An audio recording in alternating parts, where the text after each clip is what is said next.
Shalom, bagaimana nih kabar kita saat ini? Semoga kabar kita baik-baik saja ya.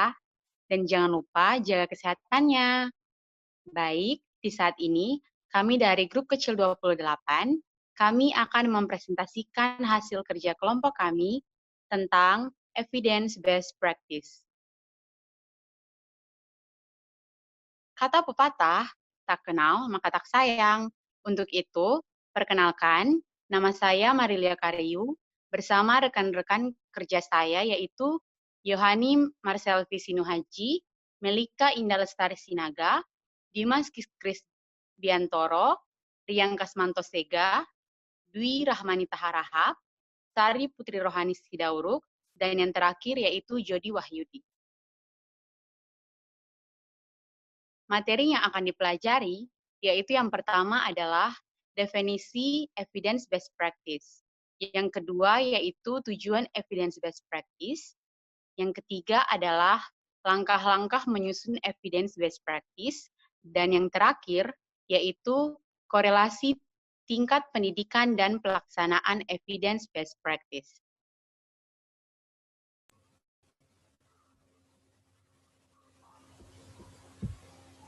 Adapun definisi dari evidence-based practice yaitu, menurut Kapslon 2020, evidence-based practice adalah dasar pengujian, pengevaluasian,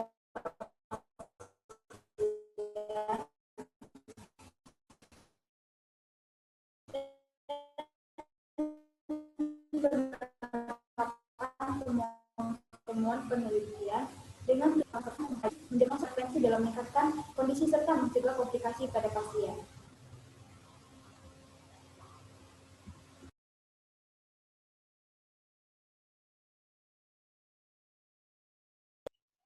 Adapun tujuan dari evidence-based practice, yang pertama yaitu memberikan data pada perawat praktisi berdasarkan bukti ilmiah.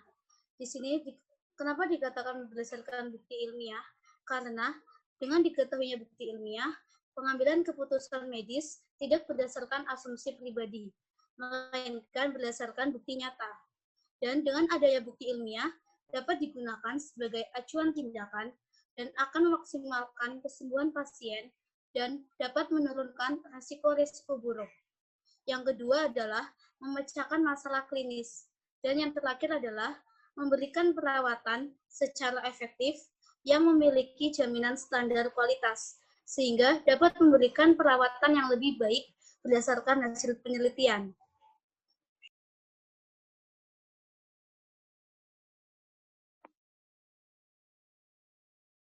Selanjutnya, pada langkah-langkah menyusun evidence-based practice. Menurut Eisenberg tahun 2010, ada 5 tahap dalam membuat evidence-based practice, yaitu yang pertama, merumuskan pertanyaan.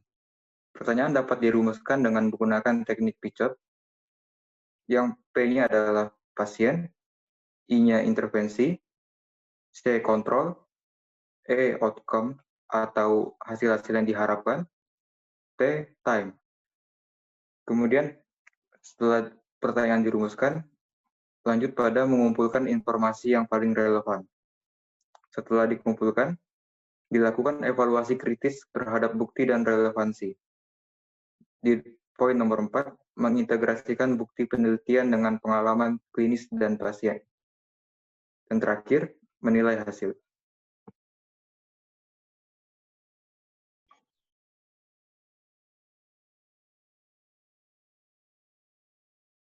Sementara itu, korelasi atau hubungan tingkat pendidikan dengan pelaksanaan evidence-based practice adalah sebagai berikut. Pendidikan merupakan kompetensi dasar bagi seorang perawat. Semakin tinggi tingkat pendidikan seorang perawat, maka semakin tinggi pula profesionalisme seorang perawat tersebut, sehingga menghasilkan pola pelayanan yang efektif bagi kenyamanan dan kesembuhan seorang pasien.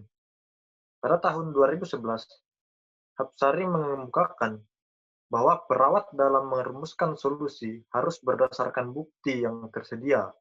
Untuk itu, berdasarkan tingkat pendidikan yang tinggi, maka dengan mudah seorang perawat akan merumuskan solusi berdasarkan bukti yang terbatas karena memiliki kompetensi yang sudah tinggi atau mereka sudah belajar secara lebih daripada yang berkompetensi rendah.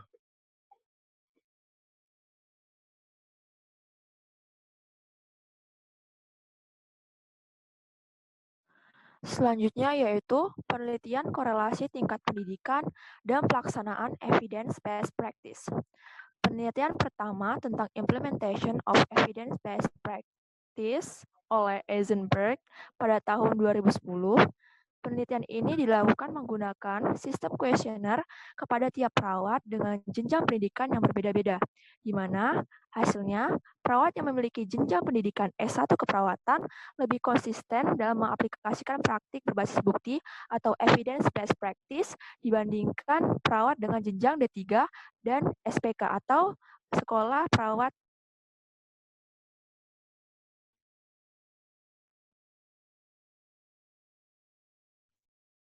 Selanjutnya, penelitian berikutnya dilakukan oleh DEM pada tahun 2015 di Siloam Hospital Kebun Jeruk, di mana penelitian ini membandingkan tentang penerapan praktik yang berdasarkan bukti pada perawat berdasarkan jenjang pendidikannya, di mana hasil yang didapat yaitu perawat yang memiliki gelar pendidikan keperawatan S1 memiliki kompetensi lebih baik daripada perawat yang hanya lulusan D3.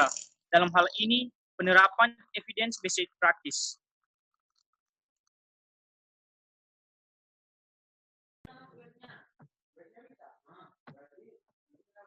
Maka penyebab ketidakmerataan pelaksanaan evidence-based practice adalah dari dua penelitian tersebut dapat ditarik kesimpulan bahwa penerapan evidence-based practice belum merata di semua jenjang pendidikan keperawatan. Seperti yang kita ketahui bahwa pemahaman praktik yang berdasarkan bukti ilmiah harus dipelajari secara komprehensif oleh setiap perawat. Sedangkan pada pembelajarannya, perawat dengan jenjang pendidikan D3 atau diploma dan SPK atau sekolah pendidikan keperawatan tidak mendapatkan kompetensi belajar dan praktik tentang evidence-based practice. Berbeda dengan perawat dengan jenjang S1 atau sarjana, mereka telah mempelajari konsep dan praktik evidence-based practice secara baik di perkuliahan. Oleh sebab itu, kompetensi pelaksanaan EBP atau evidence-based practice perawat lulusan S1 bisa dikatakan lebih baik dari perawat dengan lulusan diploma dan sekolah pendidikan keperawatan.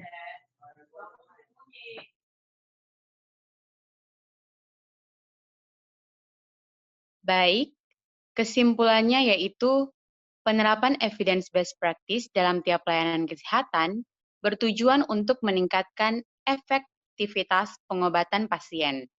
Maka, sudah menjadi keharusan bagi perawat dalam mempraktikkan pelayanan yang telah memiliki bukti ilmiah.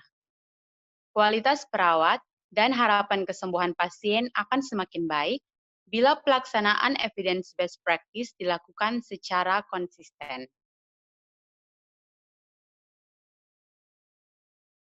Sekian dan terima kasih.